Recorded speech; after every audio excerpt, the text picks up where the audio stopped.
Hi, I'm Jennifer Isabella. And I'm Keith Johnston. Your co-host for Forrester's podcast, What It Means, where we explore the latest market dynamics impacting executives and their customers. Today, we're joined by Vice President and Research Director Chris Gardner and Principal Analyst Chris Gilchrist to discuss 2023 planning for technology leaders. Welcome both. Hi, great to be here. That's great to be here as well. Guys, it is planning season. Let's start off by just looking at the fact that there is economic turbulence, there's geopolitics, certainly supply chain, but cross-border supply chain when it comes to technology that's, affecting how we look at where we're going to be spending our budgets. But the one thing that we know based on our own forecast is technology is not going to be where people are going to be cutting their budgets. It's actually going to go up at a minimum 5% around the world in 2022 and then on to 2023. But just to get us kicked off, can we just hone in? It's but what's really different about this particular planning cycle versus those in years past? Yeah, I mean, the mixed messaging has just been intense, right? The signals are just making it incredibly difficult for tech execs to really predict what the conditions are going to be tomorrow, let alone in 2023. I mean, the sheer volume of noise in the market right now about what's to come is really generating a level of uncertainty that has really not been experienced in recent memory. I mean, if you look at some of the indicators, it shows that we're technically in a recession, but yet the labor market continues to show great strength. Some are calling for a shallow but long recession, while others are calling for a deep, shorter recession. I mean, the burden placed on tech orgs today is unique. And because of that, the planning cycle going into next year is the same. And really, it depends entirely on how the larger organization is interpreting the market and economic predictions. And so we really see the planning guide and our research that we've done as a means to navigate towards those right signals amongst all that noise. Yeah, what I would add to that is, from a technology architecture and delivery perspective, architects right now are looking at their whole portfolios of applications and systems and making calls and saying, do I want to rationalize, do I want to modernize, or both right now? And it's been difficult to make that call given all these mixed messages and mixed input coming in from the economy. But generally speaking, you want to do some basic rationalization in your portfolio and then do a lot of modernization, a lot of push towards cloud native, a lot of push towards the edge, and other things that we'll be talking about. You guys went through this process and you often refer to this idea of the pandemic swing.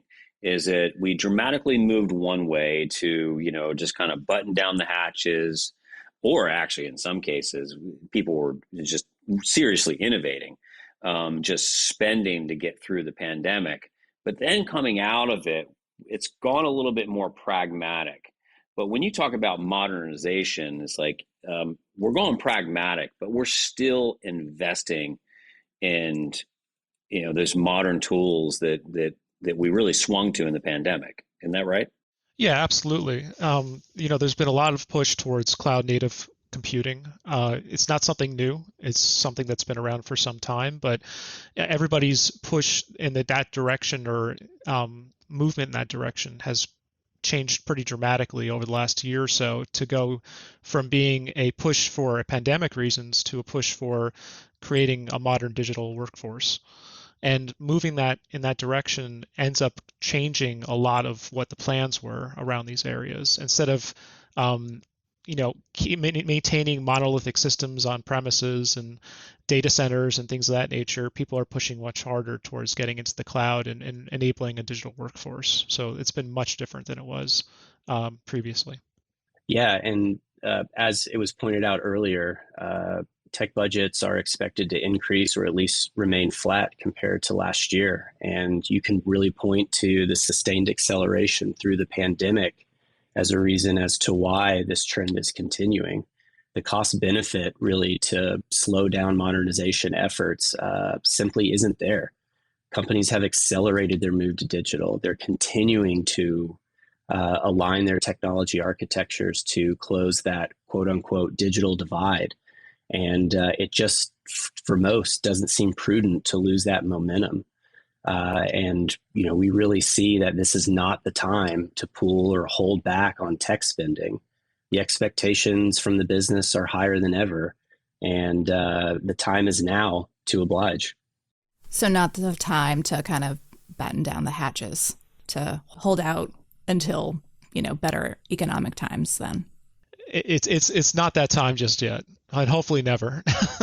But we're in a situation now where it is important to be pragmatic about what you are modernizing and rationalizing, without necessarily bringing the all the projects down that you were going to be working on them in the year ahead. Yeah, so let's talk a little bit more about that, because I think you guys have some really practical advice on how you need to look at the scope of rationalization.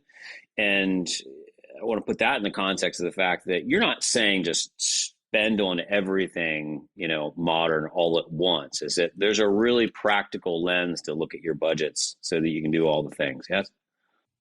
Yeah, absolutely. Thematically, we really point to three things that tech execs need to manage to and invest to in 2023. The first would simply be to realize value before reducing cost. That's focusing on customer value to deliver outcomes. And this means you should focus on rationalizing investment against the growth agenda of the company. Second, we look to reduce costs where you can, where you're not moving that customer experience and customer obsession forward. As Chris Gardner mentioned, upgrade, refresh, consolidate applications and consolidate hardware and software. And that's really to deliver capabilities to where the enterprise's value streams need it the most. And what that means is to defend spend that increases the productivity of the value you're delivering to the customer. That way, the top and the bottom lines can both gain. And then to us, the third is to reorient innovation to be pragmatic for the short and medium term. I know we've said pragmatic a few times now. That's really about using emerging tech and emerging capabilities to deliver on all these promises to realize value and moving the customer forward. And what that really means is experiment where IT outcomes can actually be felt the quickest by the business. Forego some of the long-term venturing that most people like to do, like innovation theater and all of that, to free up capacity to make some impact now, rather than those moonshots or those big bets. Focus on scaling those bets down to something where the business can feel it today. I like that. Like, Chris Gardner, can you talk about rationalization a lot? Like, when you think about connecting value to that rationalization, value to, delivering value for the customer, or getting value out of innovation or modernization, how do we define value in this particular case? How do you put value into the planning process so you are investing in the right things?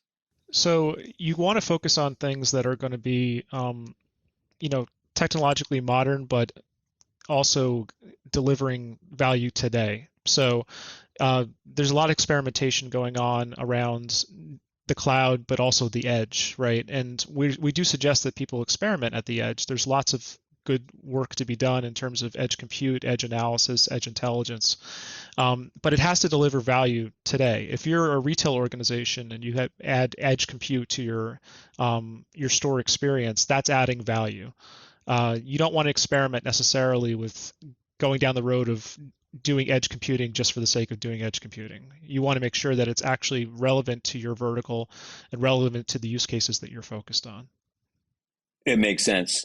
I guess I want to go, I don't know if I'm going broader or I want to get deeper into that, is that I'm just thinking about all of the categories of technology that you both looked at. Is there a class of technologies? How do you break down these budgets so that you don't get too overwhelmed when making some of these big decisions? Yeah, so we focused on a number of areas to increase or spend or defend the spend, and then a number of areas to decrease or avoid stale investments. And you'll find that the areas that we suggested increasing spend on were areas that were either consolidating different resources down into individual resources like holistic integrated software delivery platforms, or they were in the process of getting more value out of your existing spend. So technologies that optimize cloud costs, for example, is another good example. Anytime we found that you could align, again, use cases and verticality to the spend, you ended up with a better result. So, as an example, for using vertically aligned edge or IoT, Internet of Things, smart buildings made a lot of sense in certain situations. So those are areas that we're suggesting people increase or defend spend on. Decreasing spend, there's definitely been a lot of focus on operational technologies that are declining as it stands right now, unintelligent operations technologies, monitoring that just tells you that something went wrong without actually helping you figure that out through AI is a good example of that. Another example is ITSM products, classic IT service management products that are pure platforms tend to not be something that is going to give customers a lot of value. We're moving more towards enterprise service management, enterprise level services. So those things, monolithic centralized solutions is another one where we're suggesting that people kind of back away from those, particularly things that are leveraging older technologies. We're not saying people get rid of their mainframes, but seriously take a look at what you have on the mainframe and on virtual machines and make a call as to, do you want to stick with that? And lastly, there's some experimentation that we're actually saying just be careful of. One is private 5G networks. There's been a lot of folks that want to adapt 5G to their own workforce and their own given environment, specifically manufacturing utilities. And in those situations, we're actually not seeing as a lot of standards come about for 5G. So we're suggesting people avoid that for the most part. So when we think about pragmatism, that doesn't mean that we're saying don't experiment. Maybe it's not the moonshot projects that, were once, but where are we recommending to experiment maybe a little to test in 23 and perhaps beyond? Yeah, so I could take that. So there's definitely three main areas that we're suggesting. Cloud native, again, cloud is not new. It's something that has been around for a number of years, but a lot of people took their existing systems and just moved them into cloud. They lifted and shifted. They didn't necessarily take advantage of all the cloud-enabled technologies like serverless, containers, the various platforms as a service and services that are available in the cloud itself from various providers. And what we're suggesting is that they replace their monolithic systems and do experimentation to do so with these newer technologies with serverless and containers. The second thing to experiment with is edge. So edge analytics in particular, experimenting with edge and bringing it closer to the customer and delivering customer experiences. So as an example, providing edge compute in a store allows someone to help a customer find something on a shelf without necessarily engaging an employee at the store, for example. Taking advantage of a combination of mobile and edge technologies to enable those new experiences. In some situations going as far as to experiment with robotics. Even that is shown that from an operational level, it does improve your performance and deliver value to the customer. And last thing to experiment with is something we're calling Turing bots. So this is named in honor of Alan Turing. It's code that writes code, or essentially it's AI that writes code. So artificial intelligence that's able to write programs itself. We're finding that these are going from basic experimentation stage now to actually delivering some good code. I will say that the biggest challenge has been that there's been developers that look at it and say, I don't know if I'm ready to write code alongside artificial intelligence. And there's a certain trust element to this that has to be addressed first. But once they do start to adopt it, they realize that they're saving a lot of time and effort by having this code be written for them by the artificial intelligence itself. So we're suggesting that people experiment with all three of these: cloud native, edge analytics, and Turing bots. This idea of automation, Chris, I'd like to explore that a little bit more because there's a lot of technologies or business processes enabled by technologies that were looked at as a nice to have before we've gone through these last few years. And now going into 2023, economic turbulence or not, there's a bunch of technologies that were on the fringe of investment in past planning cycles that should be at the forefront. What are a couple of those areas that they should definitely invest in 2023 that should not be looked at as a nice to have? Yeah. For one, artificial intelligence, which you could assume is RPA, machine learning, so forth and so on. But what was nice to have was really there to focus on more of the operational efficiency gains that can come from it. Well, as it's moved from just an operational capability to more of a maturing market capability, it is now the time to start utilizing it to enhance that customer experience and strengthen the quality of those touch points in the market rather than simply just trying to take advantage of the capability internally.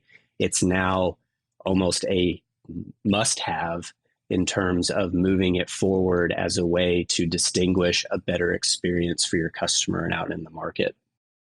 I like that. There seems to be a theme here is that there's been a giant boost in the maturity curve, if you will, of the technology we should be always thinking of investing in now the last couple of years.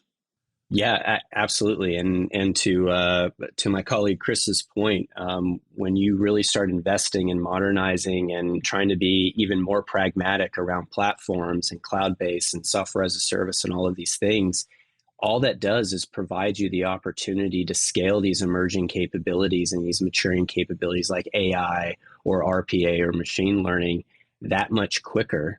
And those companies that have been able to move more towards the cloud, move more towards an asset-light operating model, or computing model, they're able and are positioned to really start using these capabilities to their advantage in the market rather than just their advantage in terms of managing cost.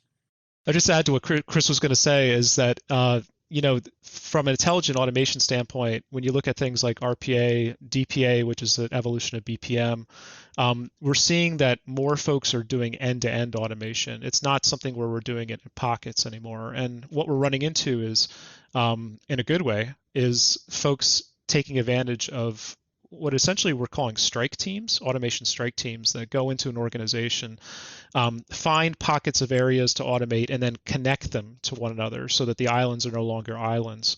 And because you have things like digital process automation, you can now do that in an efficient way. It's not a matter of simply automating individual processes. It's a matter of automating end-to-end business workflows. So we're seeing a really great evolution here, driven partly by circumstances in terms of economics, but partly also just by the technology itself getting better at what it does and leveraging AI to also inform it and make better decisions as to when to automate and how to automate significant processes. So Chris Gardner, we're talking about a vast amount of budget, and there has to be some way to, put some guidelines through your research to where we should invest more, invest less. Yeah. Is there some numbers you can put behind that? Yeah, absolutely. So in terms of breaking down infrastructure spend, in terms of what people should be spending their money on, our data shows that about 20% of spend is spent towards end user computing, so enabling that digital workforce. About 46% is spent towards hosting, so hosting systems in the cloud, hosting systems on premises. About 19, actually closer to 20% of spend is on network capabilities, so connecting these various pieces. About 3.5% is spent on service desk, and about 10% is spent on telecommunications. What we're suggesting is, increase spend in all these areas slightly, but don't go outside of the bounds too much of changing things. If your majority of your spend, which is what the data we have is on hosting, maintain that going forward. There should be no reason to take it down and assign it to, say, network or, say, telecommunications.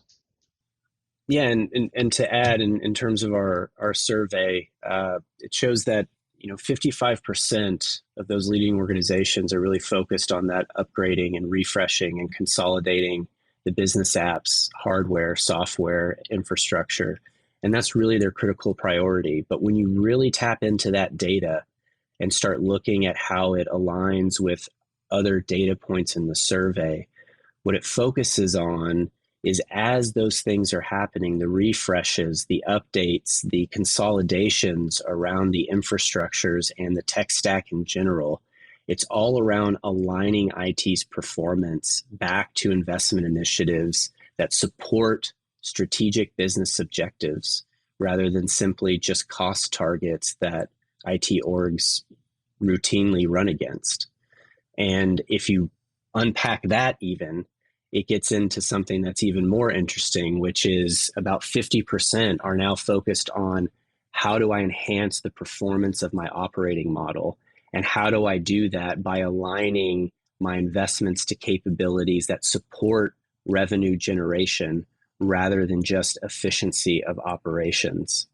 And so just kind of at one step up in altitude from what Chris said, all of this is kind of aligning really around how do I make sure that that alignment stays with the agenda of the business, and that agenda is very clear. It is about making sure the customer is always at the forefront of decisions and that those IT investments are there to support that delivery. So I'm hearing a few themes throughout this episode, right? Pragmatism, focus, yes, double down on your investments, but given the context of 2023 planning, I'm sure there are a few places or things that could trip up executives along the way. So leave us with a little bit of advice of things to avoid or warnings, I guess, to today's tech leader. Yeah, plain and simple, there's no reason to overcorrect on either side of all this uncertainty we're all experiencing. Conditions could be a lot worse. They could be a lot better. No one really knows. The title of the planning guide for tech execs is Remain Steadfast with Tech Decisions to Deliver Business Value. And that's simply because the entire North Star here that we've been researching and writing to throughout this whole process is to balance that increase and defend investment around driving long-term value. And that's not by short-term cost cuts. And if you really believe into that, then it really gets into you're only really cutting costs where you're not moving value in the business forward. And if you're able to get there, then it finally gets to you're able to experiment with value as your compass rather than shock and awe as your purpose or your meaning to do so. And using that as kind of the recipe for how you orient your budget, how you approach in terms of a mental model of this planning cycle, you'll be able to really balance and not have to over or under correct on either side of what you're hearing one day contradicting what you hear the next day. Yeah, what I would add to that, Chris, is, don't turtle up at this point. Don't fall back into your shell and sit there and say, you know what, I'm going to try to ride out this storm that we're not even entirely sure what the storm's makeup is at this stage. There's lots of room to still do experimentation here and experiment on, the practical. Again, we can't say pragmatic a bunch of times, but the practical things that you know are going to have deliver value soon. Again, things like cloud native computing, edge analytics, even Turing bots, they're brand new, but they're just at their opening stages, but they're going to be a force multiplier down the road for developers. So don't just necessarily fall back into your shell and say, I'm not going to experiment with new technologies. I'm going to just stay the course. Staying the course is probably the last thing you want to do right now. Yeah, I mean, just real quick to to double down on the turtling thing, our team, as we were planning and doing this research for these planning guides, we had a concept in there titled Hunker Down. And as we were going through the data and as we were seeing the trends emerge from all of this research and data that we curated for this, we realized that that's just not a realistic step. There are practical ways to continue to move forward. It's just unique relative to the environment we're in today. That's great advice. Mr. Gilchrist, Mr. Gardner, thank you so much. Thank you. Thank you. Pleasure. If you like what you heard today, subscribe to Forrester's What It Means podcast on Apple Podcasts, Google Podcasts, or your favorite podcast player. To continue the conversation, follow Forrester on Twitter, Instagram, and LinkedIn, or drop us a note at podcast@forrester.com. Thanks for listening.